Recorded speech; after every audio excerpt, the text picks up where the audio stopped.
జిల్లాలో ఓ కిలాడి లేడీ అరాచకాలతో రెచ్చిపోయింది. అభంశుభం తెలియని బాలికల జీవితాలతో చెలగాటమాడుతోంది. స్కూల్ విద్యార్థులను టార్గెట్ చేస్తోంది. బాలికలకు డ్రగ్స్ అలవాటు చేసి కామందలకు అప్పగిస్తోంది. ఓ బాలిక మిస్సింగ్ కేసుతో ఆ కిలాడి లేడీ చేసిన ఘోరాలు ఒక్కొక్కటిగా బయటపడుతున్నాయి. 3 రోజుల క్రితం ఓ బాలికకు మాయమాటలు చెప్పి మాయలేడీ తీసుకెళ్లింది. 2 రోజుల తర్వాత ఆ బాలిక తిరిగొచ్చిన దీంతో ఈ విషయమంతా కూడా బయటపడింది.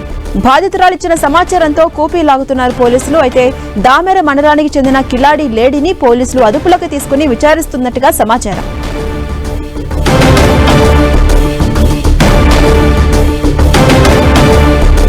ఇక మరిన్ని అప్డేట్స్ మా ప్రతినిధి కుమారస్వామి అందిస్తారు. కుమారస్వామి, వరంగల్ నగరంలో ఓ కిలాడి లేడీ దారుణాలకు తెగబడ్డది.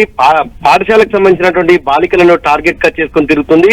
అయితే ఏదైతే ఒంటరిగా ఉన్నటువంటి బాలికలు ఉన్నారో ఆ బాలికలు ఒంటరిగా ఉన్నది చూసిన తర్వాత వాళ్ళకి మాయమాటలు చెప్పడం, వాళ్ళకి చాక్లెట్స్ రూపంలో వివిధ రూపంలో మత్తు అలవాటు చేయడం అనేటువంటి చేసిన తర్వాత వాళ్ళని అక్కడి నుంచి తీసుకెళ్లి ఎవరైతే కొంత కామాంధులు ఉంటారో వాళ్ళకి ఒప్పచెప్పడం, ఈ రకంగా ఆ బాలికలను వేధించడం అనేది జరుగుతుంది. 2 రోజుల తర్వాత అంటే ఒక బాలికను 3 రోజుల క్రితం ఈ కిలాడి లేడీ కిడ్నాప్ చేసి కొంతమందికి అప్పచెప్పడం అనేది జరిగింది. ఆ తర్వాత 2 రోజుల తర్వాత బాలిక తనంతట తానే ఇంటికి రావడం అనేది జరిగింది. విషయం తెలిసినటువంటి బాలిక ఇంట్లో ఉన్నటువంటి కుటుంబ సభ్యులకు, ఇరుగుపొరు వాళ్ళందరికీ కూడా విషయం అంతా జరిగింది. కిలాడి లేడీ చేసినటువంటి విషయం, తాను 2-3 రోజులుగా ఎక్కడ గడిపింది ఏంది అనేటువంటి విషయాలన్నీ కూడా కుటుంబ సభ్యులకు చెప్పడంతో వాళ్ళు పోలీసులకు సమాచారం అందించారు. పోలీసులు మొత్తం ఆ కిలాడి లేడీని అదుపులోకి తీసుకొని మొత్తం 3 బృందాలుగా ఏర్పడి ఆ కిలాడి లేడీని అదుపులోకి తీసుకున్నారు. ఆమెకు సంబంధించినటువంటి వివరాలన్నీ సేకరిస్తున్నారు.